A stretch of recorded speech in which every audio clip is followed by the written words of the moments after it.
The idea of this first session is to introduce the conference, somehow to set the stage and to make sure that we are all on the same level in terms of understanding what agroecology means. So this will be a short introduction presentation. Then we'll have also a short session of question and answer in case you have some clarification questions. So this session focuses really on the diversity of concepts, definition and practices in agroecology. And for starting, why are we promoting agroecology today? This is our main question. And, so first of all, it is important to take into consideration that agriculture, especially family farming, is currently undergoing an important economic and social crisis, combined with an ecological dimension, especially in terms of ecosystem fertility.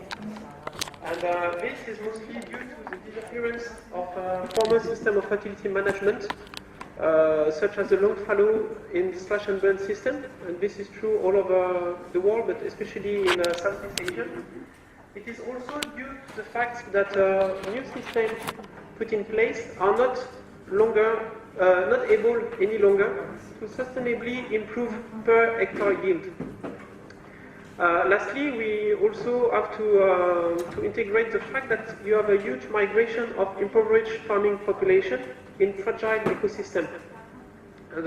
Due to demographic pressure, government policies for conversion of temporary land use to permanent land use, and also land concentration. On top of that, we have also to mention that the green revolution that has been implemented for the past 40 years has shown its limits and also negative impact.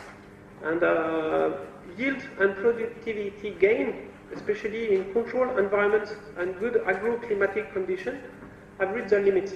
And it even showed poor performance in fragile environments and where the climate is unstable. And climate change is also a very big issue in the Mekong region, and especially in Myanmar. The green revolution practices somehow have led very often to a deterioration of soil fertility, a loss of farmland, decrease in biodiversity, exhaustion of non-renewable resources, deterioration of landscape, and contribution to climate change. As a result, family farmer dependency on firm upstream and downstream have increased, as well as indebtedness and pressure from large-scale farms. So, as mentioned earlier, we also have to take into consideration the impact of climate change that is really increasing. This is seen mostly through the increasing of intra- and inter-annual rainfall variability, a higher frequencies of extreme climatic hazards, and pest and disease outbreak. The consequence is that ecosystems in crisis are likely to be more sensitive to extreme climatic hazards, especially in terms of drought and flood. And Myanmar, again, is a very good example because over the past years, I mean, you have experienced this kind of climatic hazard much more than before. So agroecology, it's a polysemic concept. And this is very important to understand. And it can be understood in many different ways according to people's background and experience. And we believe that it is a convincing and evidence-based alternative to the current agri-food system.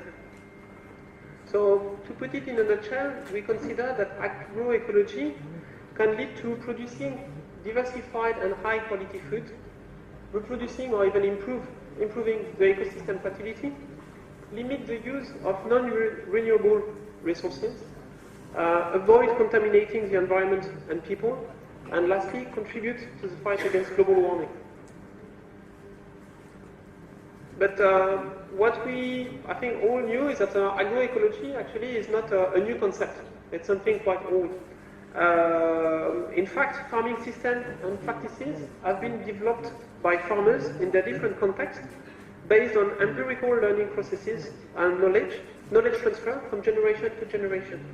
And this is especially the fact for practices such as agroforestry, crop rotation, and association.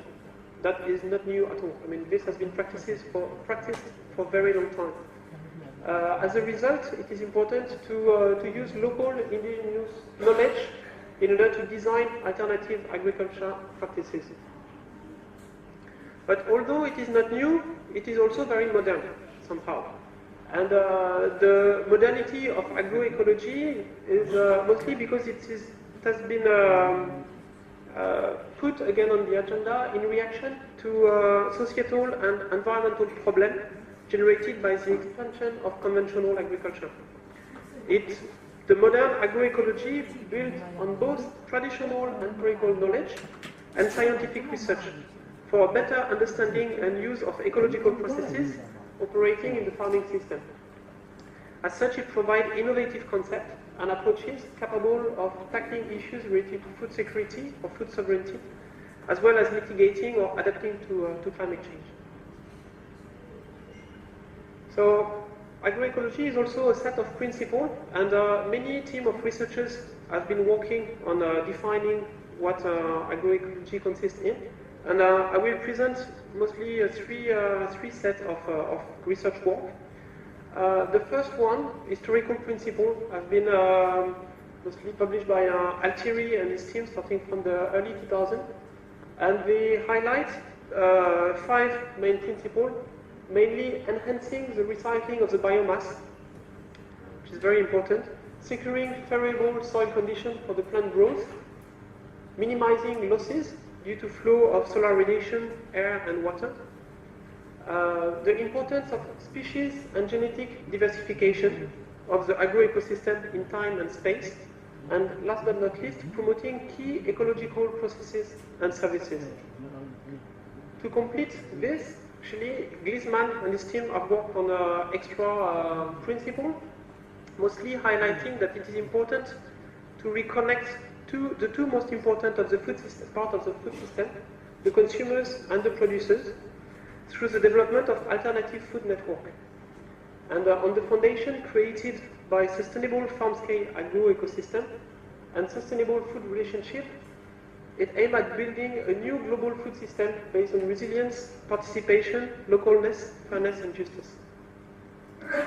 Last but not least, we can also mention the work done by Stassart and his team more recently, and they insist on the agro-biodiversity as an entry point for the reconception of agriculture and food system, the importance of knowledge diversity, and diversity is really a key word in agroecology, the fact that an agroecological transition has to be seen in the long term, giving importance to properties of adaptability and resilience, and lastly, promoting participatory research driven by the need of society and practitioners, while at the same time guaranteeing scientific rigor.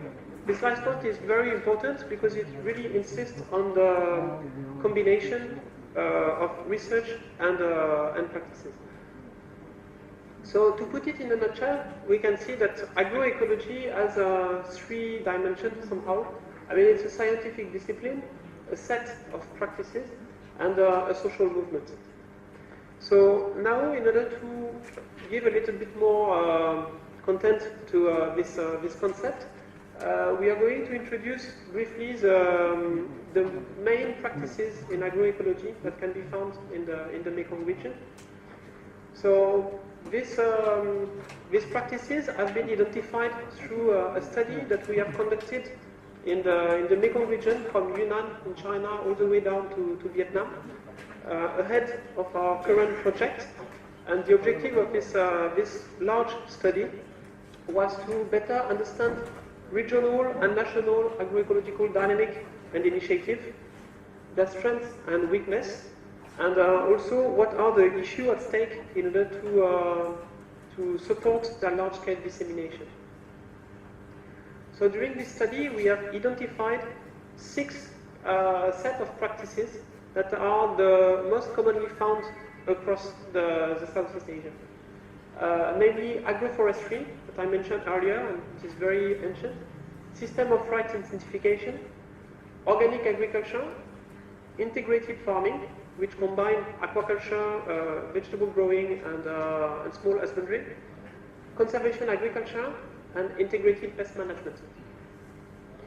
In terms of dissemination, it's quite interesting to see that we can group somehow the practices according to different ways of dissemination. And the first way of dissemination, which was also the first one to be used, was international institution driven.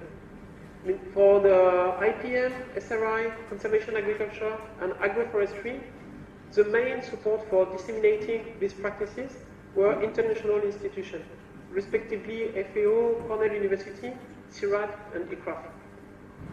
Most of the time, activities were implemented through government agency and were supported by regional network and international donors. Later on, international and local NGOs joined the movement and somehow provided support in order to do extension activity. And it has to be noted also that very often local organizations or local NGOs have been created in order to maintain the momentum beyond the project period. So this is how also many organizations were created. Another way of disseminating practices is government-driven. And this is a very interesting example is the BAC system in Vietnam or the new theory of farming in Thailand. Both of them fall under the category of integrated farming, combining what I mentioned earlier, small husbandry, aquaculture, and vegetable growing.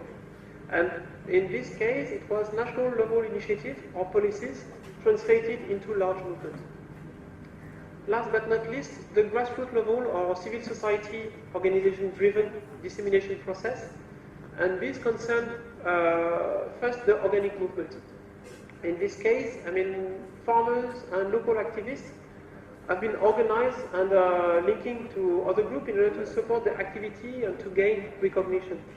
And they federated as member of national association, and later on got support, technical support, and certification services from the International Foundation of Organic Agriculture Movement. So now I will give the microphone to Dr. Techu, and he will briefly present a little bit more detail or background regarding the 6 practices in order to give a bit more example, and then after we can have some question and answer. Thank you.